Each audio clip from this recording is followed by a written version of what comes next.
All right, everyone. I am fortunate enough to be pause. Lucky or Maxime? Maxime. Maxim Sigouin? Sigouin. You don't have to say the last one. It's No, Maxime is good. Maxim Sigouin. Yeah, that's good.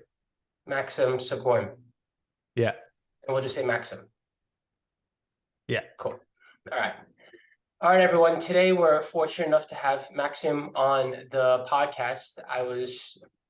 Danny and I interviewed with him about a year ago, and we haven't been doing interviews since. And I told him, I was like, the first interview we're going to do is with you because I feel like we have similar ideals and thoughts in terms of how we coach our clients. And I'm very curious to get into this conversation with you and learn more about how you work with your clients. But first, why don't you tell our listeners a little bit about yourself, Maxime? Yeah. Well, first, I want to say massive thank you for having me on the episode and for being a man of your word. I appreciate that. It was really cool to see your email. Who I am, just people, my clients call me Coach Maxime. We've helped transform over 600 people. I've been vegan for 9 years. I've done, countless, like over 25 triathlons. I've done bodybuilding, powerlifting, played basketball on the collegiate level. I've cycled from Vancouver to San Francisco to raise money for cancer patients. And a lot of what I do now is centered around some my previous life experiences, which were lost my ex-partner to breast cancer. And so plant-based lifestyle was a big part of our healing journey. And so now I'm just on this mission to help people not be in that position, which can easily be prevented through a plant-based lifestyle, an active lifestyle, stress management, sleep, and all of that. So that is who I am in a nutshell and where the direction that I'm heading in. Right on. Active lifestyle, stress management, and whatever position someone finds themselves in, you want to make sure that on the other side, they're the healthiest or next best version of themselves when you work with your clients. Absolutely. And that they're equipped for life after, right? They have a good understanding of like how they can manage their health and their body so that they can, the analogy of like an asset versus a liability, right? That your body is an asset and your health is an asset to the rest of your life. That's a very interesting point. Your body is an asset and your health is an asset for the rest of your life. When you mention liabilities, what comes to mind for you? Well, like having limitations, physical limitations, right? Like you can't bend down and touch your toes. Like there's certain movements that you can't perform. You can't go for a run or a bike with your kids. You get injured if you turn too fast, right? So having your body being able to be mobile and to be able to perform various exercise that just allow you to live life to the fullest. And from a health standpoint, that you have the energy to operate all day without having to rely on 10 coffees and sugar, where your gut health is in a place where you don't feel terrible after every single meal, where you're able to get good quality sleep, that your hormones are great and you can have great sex with your partner, right? Like all these things functions properly so you can just live your best life. Yeah, for sure. But what got you interested in being healthy and fit, and what got you interested in going vegan? Yeah, so I'll go with the vegan part because that's the one that's been the longest. It was 9 years ago. I actually used to be a bro bodybuilder. So, the typical 12 eggs for breakfast, 3 chicken breasts every 2 hours for 5 to 6 meals a day, rice and broccoli and hot sauce. And I was brought on by a friend into an agency for a modeling agency. And she saw me and I was bulking. I was 240 pounds. I was like really big at the time. And I was like at the peak phase of my chubby cheeks. And she was like, I see something under those cheeks. Like, I feel like you have like a jawline. I was like, if you lose some weight, we'll do a photo shoot, see if you can work in this industry. And I was prepping for a WBFF for fitness modeling uh, competition. So I was like, cool, I'm going to lean out anyways. So, might as well lean out and see how it goes. Lost some weight. My jawline kind of appeared and she was like, oh, let's do a photo shoot. Did photo shoots, started booking jobs. And because I was 6'4", I fell into the high fashion frame and not the commercial, which is like walking on runways and all the people that you look at on magazines are like, these guys are skinny. They look weird a bit, but they're considered models. That was me. So she wanted me to get skinnier because I was still really muscular but lean, but I couldn't fit in any clothing. So I was like, you know what? Like I've done bodybuilding and all that for several years now. I've done powerlifting. I'm like, let me just try something different. And she's like, I need to get skinny. So I went on Google and I Googled like, what's going to allow me to get skinny? And they're like, vegans came up. Like vegans are skinny and weak, which is not true. But I was like, I don't care about being weak. I just need to get skinny. So I literally went vegan overnight. I swapped my 12 eggs breakfast and oatmeal for a bowl of blueberries, frozen blueberries, bananas, and dates. That was my first breakfast as a vegan. And then stuck with it because I was very determined to lose the weight to fit into the clothing. And that was 9 years ago that I made that transition. And as I progressed, like I felt so good. Like my energy was good, my sinuses cleared. And I didn't even know my sinuses were blocked my whole life. That because that was my normal, and then they cleared up, and I was like, I can breathe, I can think more properly. My digestion is great. I'm like, this is magical. Did some more research, and then watched Forks Over Knife, which kind of like sealed the deal for me. Which, fun fact, I got to interview Rip Esselstyn like a month ago, and I was like a highlight. I was like, man, he's a guy that made me transition like so long ago. So it was really cool. But that was how I became vegan. Felt really good, stayed, and then we are where we are now. What got me more interested in the health aspect, because originally it was purely for like vanity reasons, because I just needed to get skinny so I can model, right, and fit in the clothing. The first one was when I saw Forks Over Knife and I started diving into Cowspiracy and all those other documentaries. And at the time, my grandfather had been diagnosed with cancer. And then I was watching all these documentaries, and there was this huge correlation between eating, animal products and cancer. And I was like, oh my God. I was like in my parents' face, I would say very aggressively of like, I don't want you guys to die. Like you need to transition like right now. And unfortunately, I ended up losing my grandfather to cancer, and I kind of just solidified for me even more because I knew how he was eating and I knew the lifestyle he was living. So I was like, man, this is the way to go. And then several years later, met my ex-partner. She got diagnosed with breast cancer within 3 months of us being together. She ended up battling it for 5 years, ended up losing her as well. And that like really resealed the deal for me of like when she was vegetarian, when she went plant-based, like huge difference in her inflammatory markers and the size of the tumor cells. And I was like, this is the way to eat, right? When you're sick, it's harder to come back from it. But in terms of prevention, like if we can address it before it ever gets there, like this is, I believe wholeheartedly with science and through personal experience, that this is the way to eat to greatly reduce your risk, right? Doesn't eliminate the risk 100%. It's just like a seatbelt when you're in your car. Like doesn't mean you're not going to die when you have a seatbelt, but you greatly reduce your risk of it. And so you might as well put the seatbelt on. And so that's what got me into the health spectrum of eating plant-based and veganism. Okay, so it started for you purely for vanity-based reasons, Yeah. and then out of nowhere you realized that you were feeling healthier and your performance was improving, training-wise, I assume. Yeah. And then you realized, well, this is kind of almost a golden ticket as far as not bulletproofing yourself. However, it's say a seatbelt that keeps you safe and prevents you from getting sick or helps you get on the other side of things when things are going wrong health-wise. Mhm. Yeah. And you stuck with it and you dug into it more and more as far as whole food, plant-based eating and making this a lifestyle. Yeah, absolutely. Yeah. It's been a game changer since I transitioned.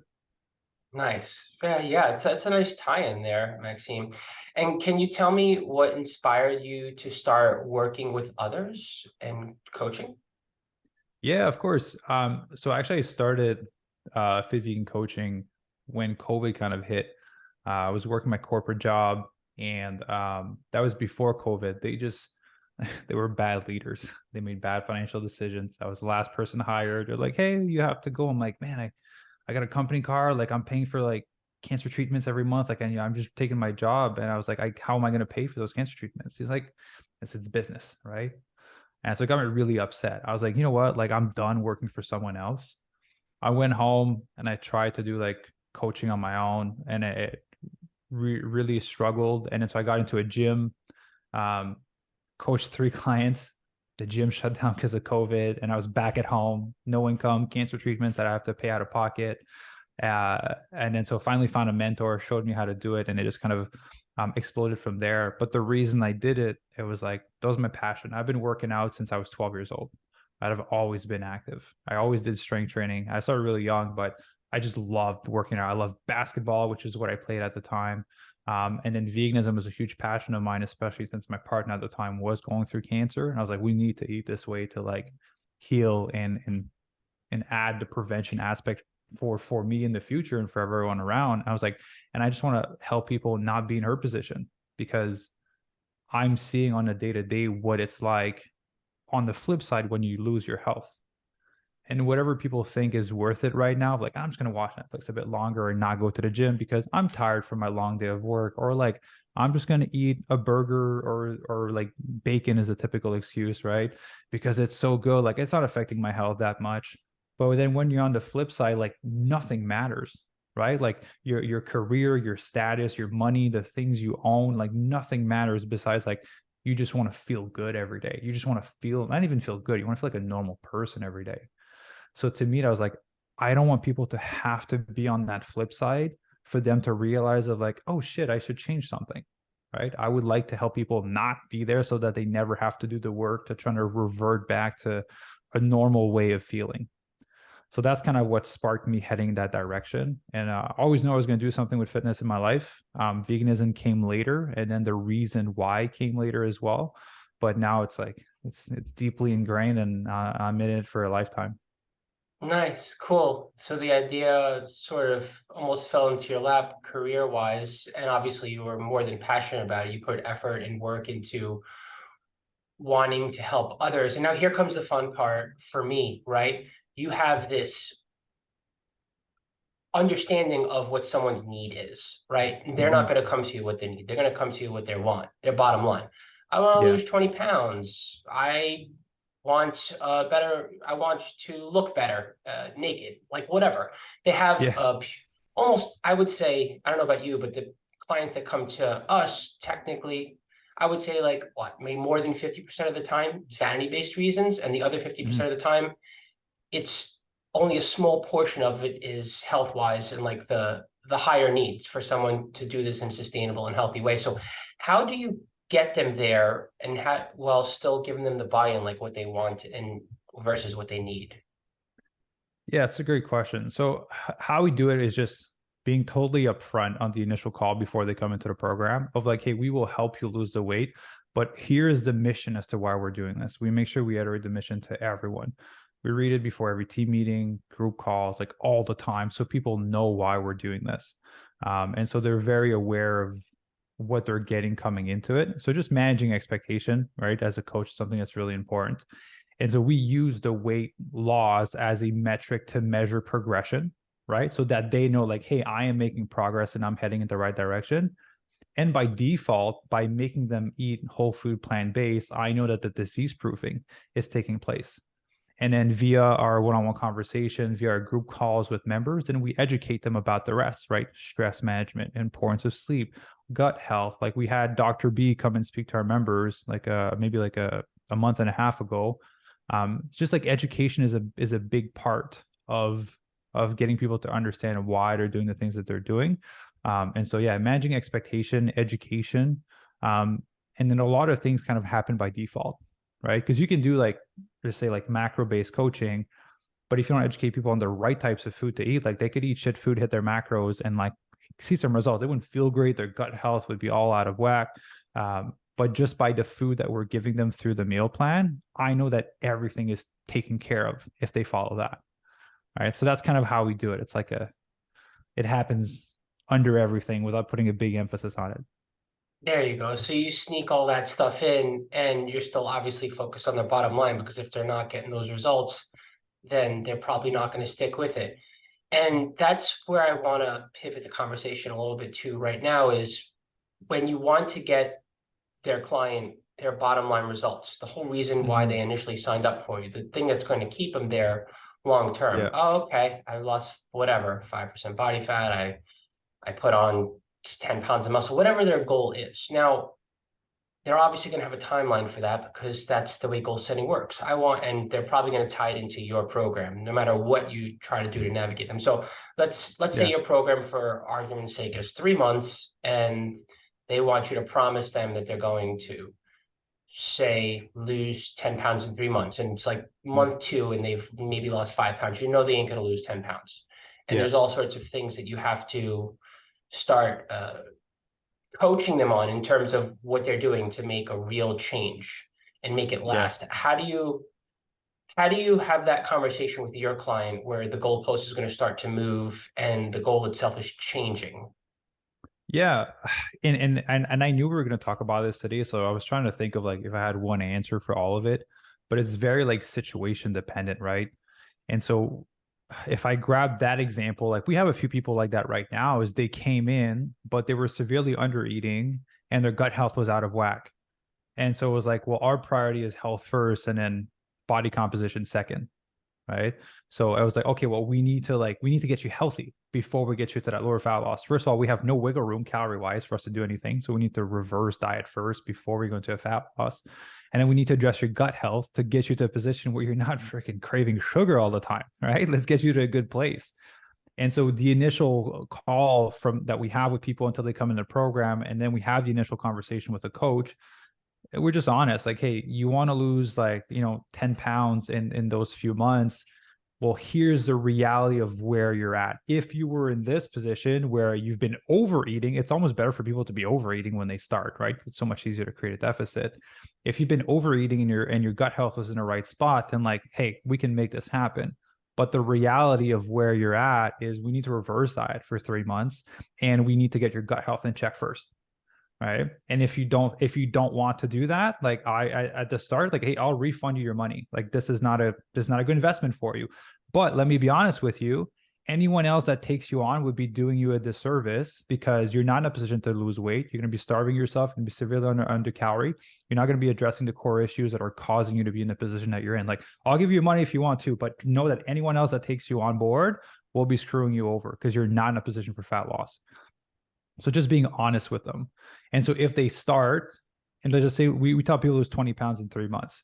So if they start and they're at like 5 pounds at month 2, but it's because of lack of compliance, then we'll just have the conversation with them like, hey, like if you would have followed, like we would be more likely to be there.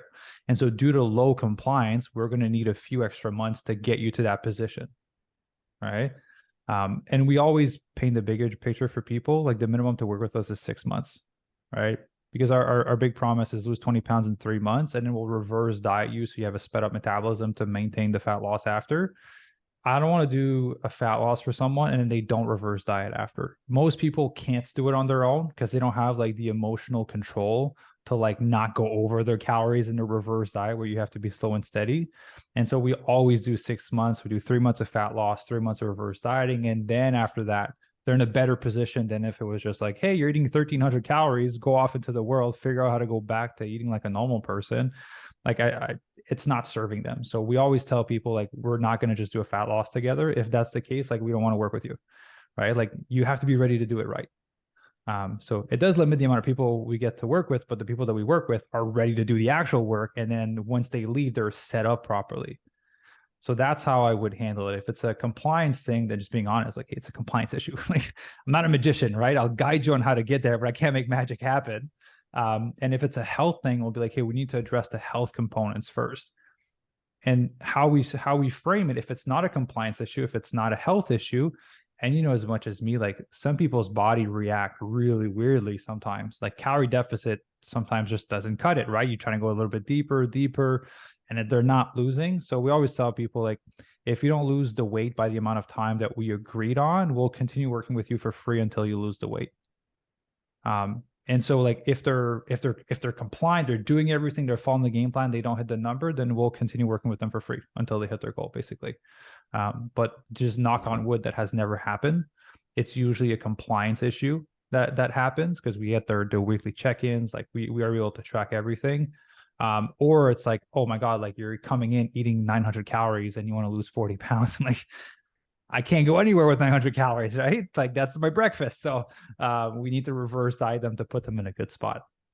Understood. Okay. Making Yeah. sure the goal is realistic, assessing compliance, focusing on the things they need to do to make sure that their body is going to change. You mentioned gut health. Can you give me some other things that you focus on to make sure that they can get to a place where they are able to achieve results where compliance is not an issue? Yeah, of course. So we have our in-house holistic nutritionist. So I don't personally take care of the nutrition. She has over 2008. She has like 15 years of experience as a holistic nutritionist in the vegan space. So depending on where people are at, if they have certain food sensitivities or allergies, or if they're dealing with other health conditions like PCOS, hypothyroidism, we'll tailor the nutrition to whatever they need for where they're currently at. Some people will get them to do some tests, so we have better data on how to better coach them. And so for most people, like, to be honest, they're okay. Like, I would say 85 to 90% of people don't have like gut issues. They just be eating like shit food for a while, and once they eat whole food plant-based for a week or one or two, their gut is kind of back to normal. So just focusing on diversity and variety of plants does well for most people. It's just the people that have a bit more like severe cases that we need to address, like dealing with Crohn's or things like that. Okay, balancing out with more fresh whole foods, produce and stuff like that. And that really Yeah. helps work things out gut-wise because they've been eating like shit for a while. And now it's time to teach your body like, hey, these are the kinds of foods that you want. And eventually your body craves that nutrition, and you feel good that when you realize you're more aware of when you feel like shit when you're not eating foods like that. Absolutely. Right. And you know, as much as me, like just rebuilding those gut bacteria to be able to digest a good type of food versus the bad type of food. And then it does change your craving levels. So I think I was talking with Simon, I think it's like two-ish weeks, 2 to 3 weeks for it to be like a good switch in the amount of gut bacteria that you have for the foods that you're eating.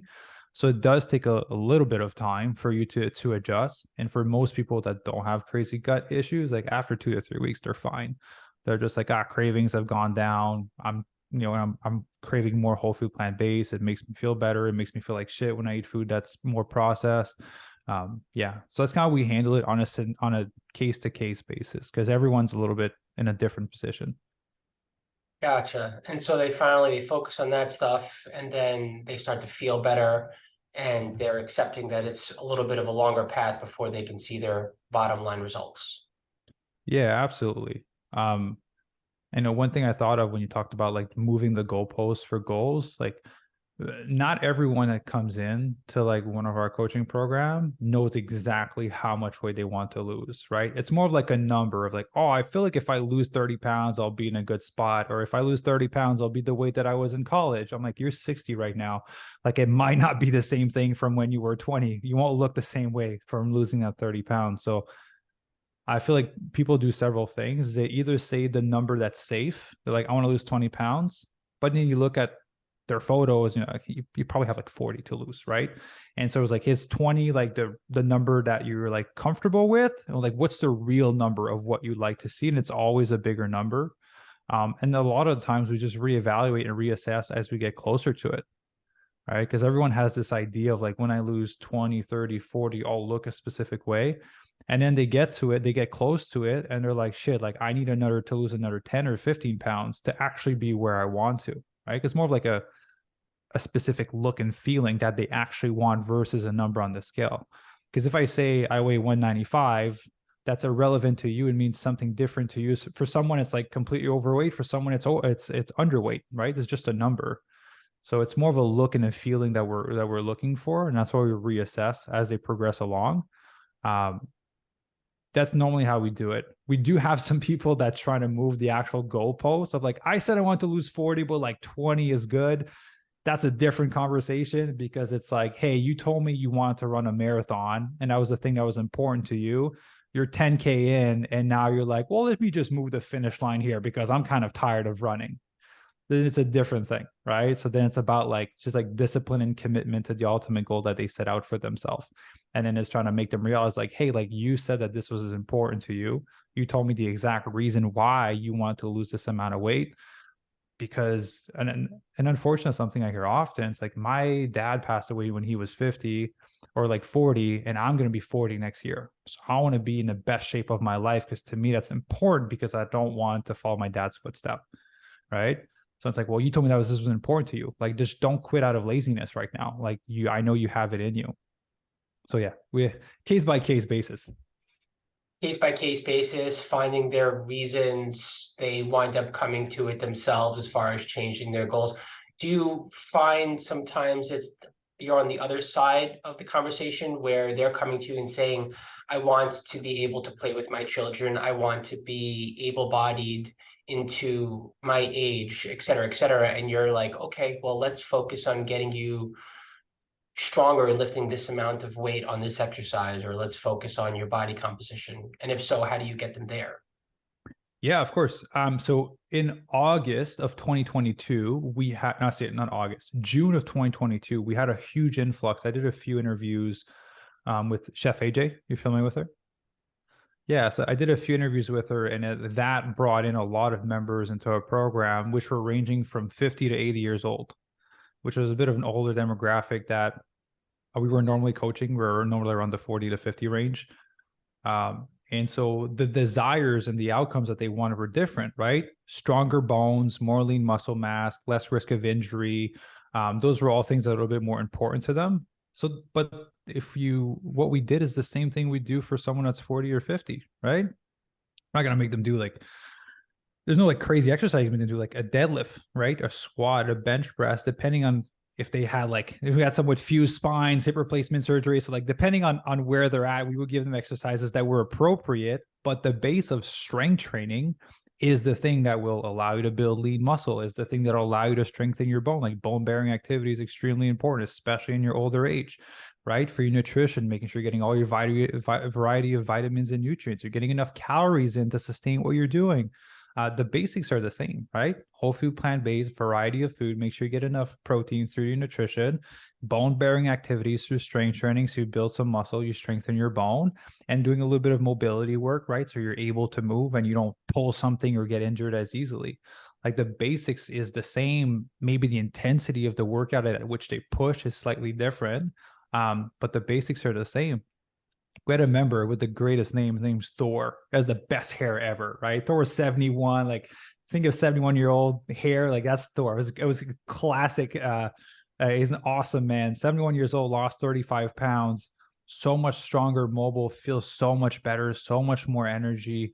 And it was just really beautiful to see him transform, and other members that we've had in the 50 to 80 age group just regain a second life, basically, right? And then honestly extend the duration and quality of their life by making these changes. Yeah, that's pretty cool. It's right. You have a certain idea in mind on what you're going to do when you work with someone, excuse me, training wise and nutrition wise. And then you realize that people come in all types of shapes and sizes, and you wind up guiding them, and you wind up coming full circle with not only helping them feel better from the inside out, also sometimes shaping their goals on the outside, right? How strong they can get, how mobile they can become, how their energy levels can help them gain the body composition that they're looking for. I don't know about you, Maxime. I find that sometimes people, even in what should be the safest environment, talking to a coach who works on all kinds of goals, including body goals, people are afraid to talk about that stuff. You have to start to talk about it with them, for them. Do you ever find yourself in that position with your clients? To be scared to exercise? No, to be scared to talk about their body goals. They're almost ashamed of the fact that because they're not there, that they want to go for it. Like there's something wrong with focusing on body composition. They should try to shape themselves in another way to be able to get there. Does that make sense? Yeah. Yeah, it does. I've honestly probably have encountered that only a few times. The conversation I had with people before coming into the program is they always laugh about it. It's a bit of a superficial goal, but I like to lose 20 pounds. Right. There's always a little bit of joking to it. But yeah, you're right. There's a bit of not I don't think ashamed is the right goal, but it's just I know it's superficial, but it matters to me. So, I'd like to hit it. And there's nothing wrong with that, right? It's important for you to feel confident in your body. And to just, get up in the morning and be like, yeah, I'm ready to crush this day. I feel good in my body. I look great. I'm ready to conquer today.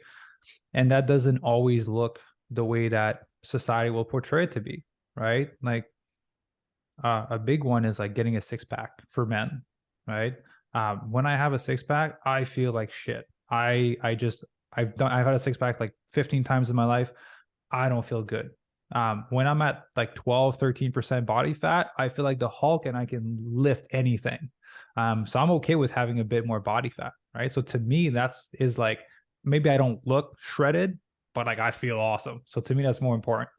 And so for the members we get, I don't typically tend to attract people that want to like look shredded or have like see veins in their stomach, for example. They're more like, I want to be healthy and feel good. So their weight goal is more to get them to that place where they feel awesome and they're confident.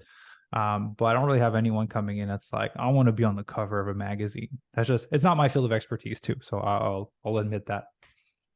Fair enough. Cool. Yeah.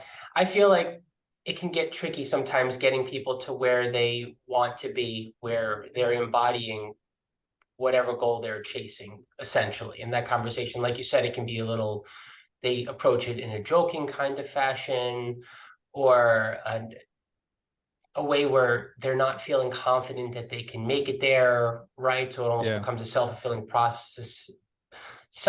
prophecy, excuse me, and they get stuck in this not necessarily downward spiral, however, this circular thing where they're not really there yet mentally and mindset wise, and it can affect their habit and routine or their ability to get into habits and routine and be adaptable.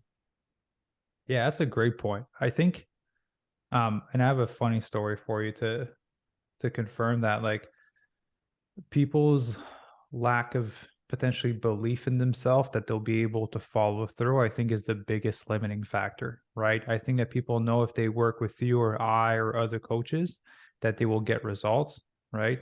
But as you tell people is find a coach that you align value wise with and with their approach, work with them, right? Trust the process. If they're in business and they have good results for members, they'll be able to get you there if you trust the process. Just make sure you align value wise with them and with the coach.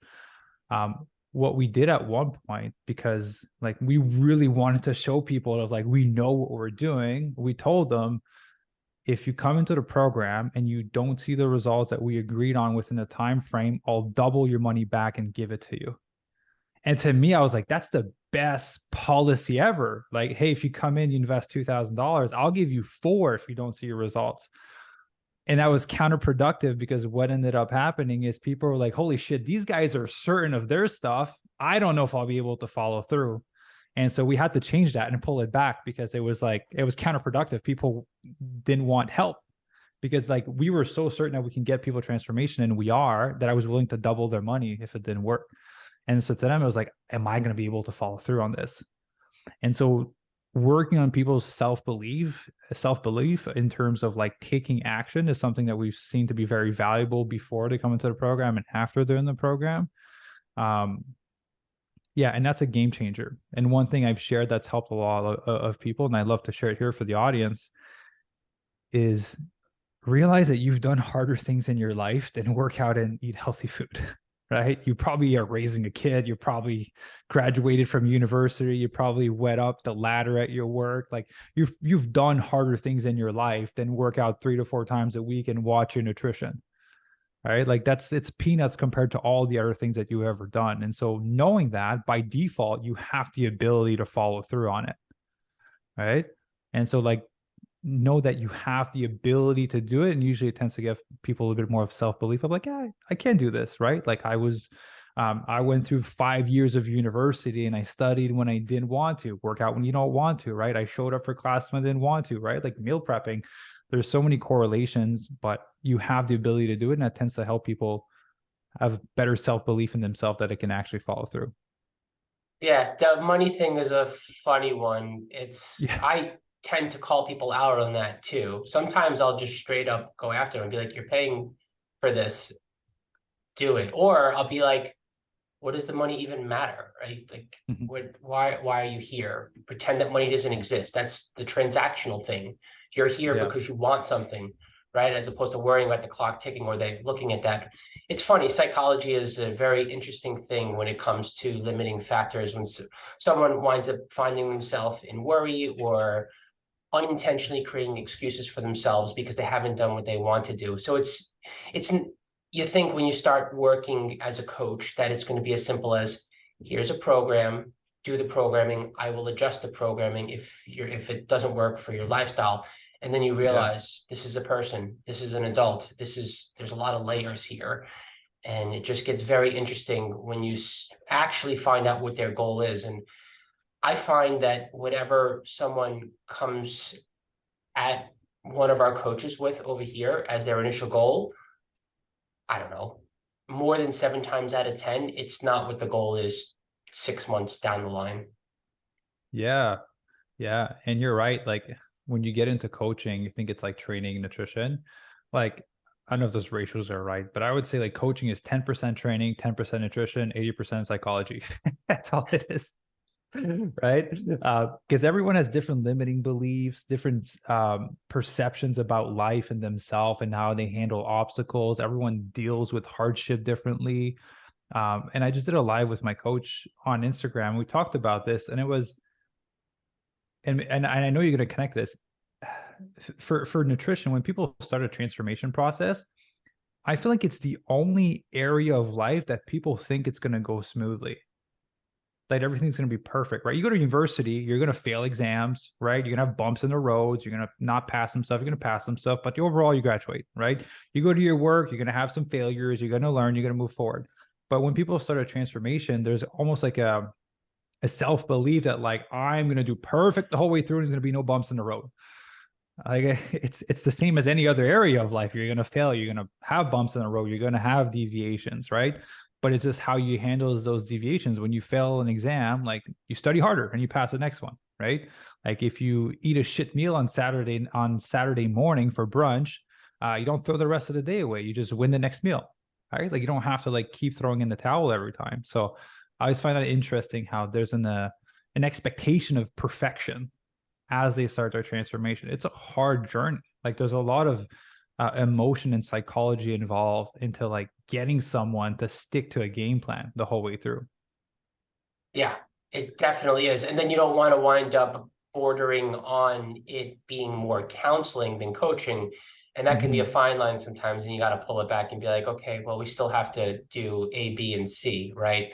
Train, eat well, and take care of yourself. Sleep, Yeah. get enough sleep, good quality sleep, and stay hydrated essentially, and manage your stress. For example, what are some ways you help clients manage their stress levels? Yeah. So multiple ways. So one of them is we have like 7 daily habits that we put all of our members' profile. So it's like they have like a thing to do list, like a digital thing on our app, so they can like check it off every single day. One of them is 7 to 10,000 steps per day, right? Obviously for calorie expenditure, moving lymphatic system and all that. But one's like, it gives you time to think, to not like be in the busyness of life as you're walking, right? So we invite them to like, don't listen to music, just like walk and be present with yourself. Have a long time, downtime where you're not bombarded by the stress of life. That's huge for mental health. Like I love my walks. Or obviously like drinking water, but a big one is 1 minute of meditation daily. And the reason we put 1 minute is because, let's be honest, the hardest part is to freaking sit down and meditate, right? But if you can get yourself to sit down and meditate, you're more likely to do longer. So we tell people like 1 minute minimum, right? The hard part is sitting down. So if you know it's only 1 minute, you're more likely to like find a time to sit down for 1 minute. And if it feels good, keep going, right? Most people end up doing 3 to 5 minutes once they sit down when they are originally committed to one. So it's kind of like my little way to get people to like just have practice the muscle of sitting down. And then sometimes they just do 1 minute, but you feel good, just do a little bit longer, right? So that meditation piece. And then we have a lot of education around sleep, right? I'm a big fan of like Oura, Whoop, and all these tracking devices, tracking your HRV and all that. Getting good quality sleep, right? Blue light blocking glasses, cutting out TV a few hours before bedtime, room temperature, all these things, just to improve the quality and the amount of time you're in bed. Like if everyone just did that, you know how many bouts of anxiety and depression would go away? Do you know how better you would feel every single day? How much more energy you would have? How much less stress you would have in your life? How many bad decisions you wouldn't make because you're in a responsive state versus a reactive state? Like there's nothing that beats sleep. There's no pill or drug in the world that'll ever beat that. So we're trying to put an emphasis around that for our members, because if they get a good night of sleep, it's easier to make better decisions for nutrition. There's less cravings because your body's not looking for that quick fix of energy. You don't drink as much coffee. It doesn't make you it doesn't make you as much anxious. And it's like a whole vicious cycle if you don't get good sleep. So that's kind of how we deal with it, is like the steps, the 1 minute meditation, and putting an emphasis on sleep. I like that small daily bite-sized habits where before you know it, they're investing more and more time, like the 1 minute of meditation. It's like showing up and you're likely not going to sit on the bench. You're going to go into the gym and work out, but you have to get there first, for example. Yeah. Yeah. So yeah, that's pretty cool stuff. And the other thing that I struggle with is the higher power, like, what am I trying to say here? Excuse me. Let me get my words.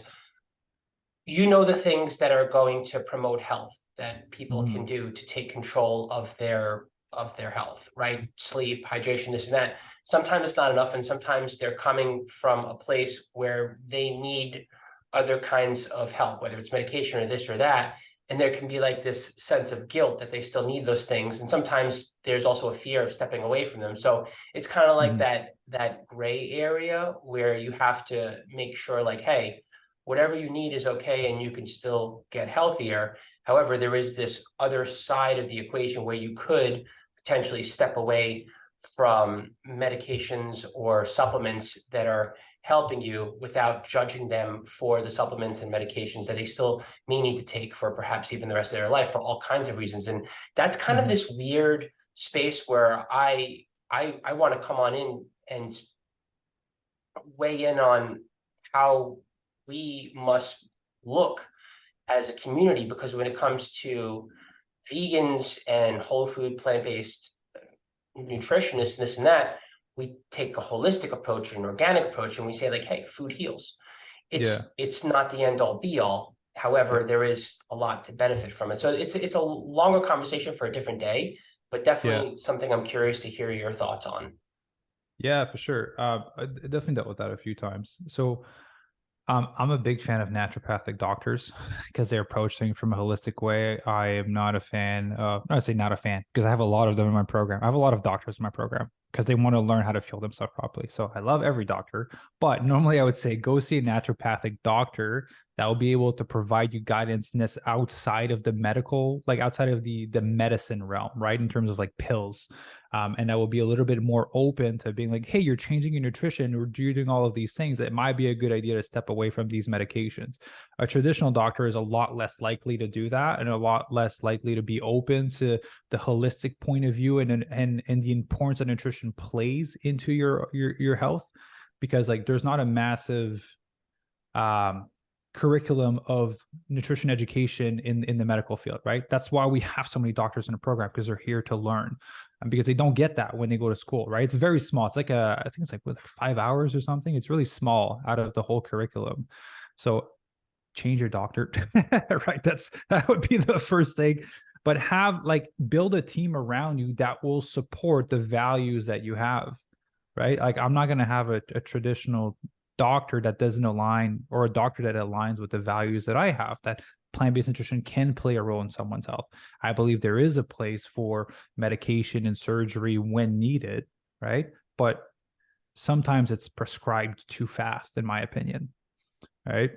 So just build a team that aligns with your value. That would be the biggest thing. Like I said earlier, find a coach that aligns with your value, because you can find a coach that'll tell you to do keto and eat steak, bacon, and butter all day long, get you to lose some weight, like calorie deficit, protein, like you'll lose weight. Are you going to feel great? Is it going to align with your values? Like, no. So don't pick this person. Same thing with your doctor and your team of health professionals that you have around you. Make sure it aligns with your values. And fortunately, there's more doctors that are open now to plant-based nutrition as a form to improve someone's health and to slowly step away from medication. So I would say change your team, your health team. Change your health team and see what the possibilities are without with knowing also that there's no magic quick fix to stuff. However, you might be surprised what's on the other side as you take better care of yourself holistically with naturopaths, whatever you may have access to as you change your team. Cool. Well, Maxime, it's been a pleasure speaking with you. I've been longing for this interview, and I hope that you enjoyed it as well. Can you tell our Yeah. listeners where to find you? Yeah, of course. Well, first off, thank you very much for having me on the podcast show. Really grateful. I'm excited to share it. On my end, yeah, just fitvegan.ca would be the best place to find me. Just Maxim, I think S_official is my Instagram handle. Those are the main two platforms basically that I use, and I also have my podcast, which you were on with Danny as well. It's called the Fit Vegan Podcast. Those would be the best place if you want to be educated about whole food, plant-based nutrition, mindset, and how to disease-proof your life. Thank you so much for the difference that you're making in people's lives. Pleasure having you on, and I hope you have a beautiful day. Thank you. You too. All right, let's stop the recording.